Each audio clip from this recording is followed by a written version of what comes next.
بسم اللہ الرحمن الرحیم۔ میں ہوں سعدی اور آپ دیکھ رہے ہیں سعدی ولاگ۔ ایکچولی آج ایک ٹویٹ نظر سے گزرا اور اس کو دیکھنے کے بعد بے ساختہ مجھے غالب کا ایک شعر یاد آ گیا۔ حیران ہوں کہ روؤں یا پیٹوں جگر کو میں، اگر مقدور ہو تو رکھ لوں ایک نوح اگر کو میں۔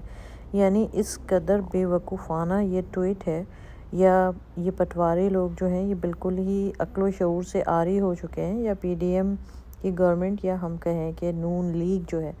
یہ بالکل ہی اپنے حواس کھو بیٹھی ہے۔ تو یہ بالکل وجہ ہوگا کیونکہ وہ صاحب جو 50 روپے کے اسٹامپ پیپر پر ملک سے باہر بھاگ گئے تھے،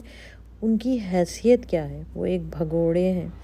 وہ ایک فراری ہیں، وہ ملک سے بھاگ چکے ہیں اور جھوٹ بول کر بھاگے ہیں۔ اور یہ صرف ایک دو آدمی نہیں بلکہ پورا ملک جانتا ہے کہ وہ جھوٹ بول کر ملک سے بھاگے تھے ایک جعلی رپورٹ پر، اور وہ فرما رہے ہیں کہ ہم ان ججوں کو نہیں مانیں گے۔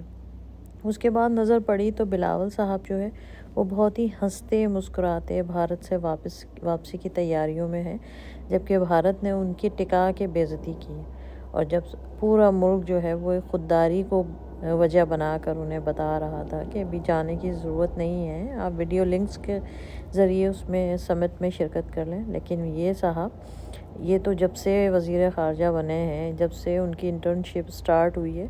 ان کا تو گھومنا ہی ختم نہیں ہو رہا، اور گھوم گھوم کے کھا کے انہوں نے اپنے وزن کا دیکھیں کیا حال کر لیا ہے کہ وہ واقعی بلو رانی ہی بن چکے ہیں اس وقت۔ لیکن آپ دیکھیے کہ ان کے اوپر ذرا سا بھی کوئی اثر ہو، اپنے ملک کی خودداری یا اپنے ملک سے محبت انسان کو الگ ہی مقام دے دیتی ہے۔ ایک سے یہ صاحبہ ہیں، یہ صرف آج کی تاریخ کے ٹویٹ ہیں جو میں آپ سے ڈسکس کر رہی ہوں۔ ان کی طرح ذہنی بالیدگی کا حال دیکھیے کہ یہ فرما رہی ہیں کہ اگر شہباز شریف نے آٹا اسکیم میں 20 ارب سے زائد کی کرپشن کی ہے تو ایک ایک تھیلی آٹے کی بھی غریبوں کو دی ہے۔ یہ وہی صاحبہ ہیں جو کچھ عرصے پہلے فرمائی تھی 2000 روپے 2000 روپے، یعنی اس قدر یہ متکبرانہ الفاظ تھے اور اس قدر یہ جاہل عورت ہے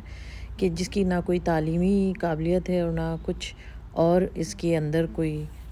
ایسی خاصیت ہے۔ صرف اور صرف بوٹ پالش کرنے والے یہ سارے لوگ جو ہیں ایک دوسرے سے عہدے لے لیتے ہیں اور ایک دوسرے کی برائیاں چھپا کر، یہ وہی ٹولہ ہے جو سب ایک دوسرے کی کارستانیاں چھپا کر ایک دوسرے کی تعریفوں پہ لگا ہوا ہے۔ اور ان کا یہ ٹویٹ دیکھیے ذرا کہ اگر انہوں نے 20 ارب کی کرپشن کی ہے تو ایک تھیلی آٹے، اب آپ سوچئے کہ کہاں 20 ارب اور کہاں ایک تھیلی آٹے کی قیمت، یعنی یہ تو وہی مٹھی بھر چاول والی مووی بن گئی کہ ایک مٹھی بھر چاول کے لیے لوگوں نے اپنی جانیں گنوا دی، ایک آٹے کی تھیلی کے لیے لوگ مر بھی گئے، کچلے بھی گئے، اور کہاں 20 ارب کی کرپشن کے وہ صاحب جو ہے اپنی نسلوں کے لیے آسانیاں کر گئے 20 ارب۔ لیکن یہ 20 ارب انہوں نے دنیا میں تو کما لیا، آخرت میں ان سے نکلنے والے۔ ان کی طرح ہستی ہوئی شکل دیکھیے، ہر وقت یہ صاحب جو ہیں برطانیہ کے لیے پر تولتے رہتے ہیں۔ ان کی وفات میں سب سے پہلے کل خوانی یہی کروانے پہنچ جاتے ہیں، یا خوشی کے موقع پہ تاج پہنانے کے لیے بھی ذمہ داری انہی کی ہے، کیک کھلانے کی بھی ذمہ داری انہی کی ہے۔ بھئی آخر جائیداد بھی وہی ہے، گھر بھی وہی ہے، رہنا بسنا بھی، اور جب پاکستان سے لات مار کے نکالا جائے گا تو یہ پھر وہیں پہنچ جائیں گے، پھر وہاں سے بوٹ چاٹنا شروع کر دیں گے۔ تو بس اللہ پاک ان غلیظ لوگوں سے پاکستان کی حفاظت کریں۔ ان کی حیثیت اور ان کی اوقات یہی ہے کہ یہ لندن میں نوکر بن کے رہیں، یہ ہمارے ملک میں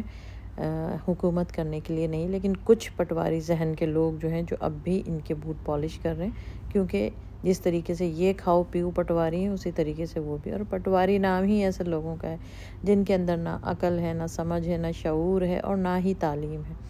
اور وہ صرف تعلیم کا بہانہ بنا کر اپنے آپ کو ان کے ذریعے عہدوں پر پہنچانے کے لیے ان کو ایز اے سیڑھی استعمال کرتے ہیں۔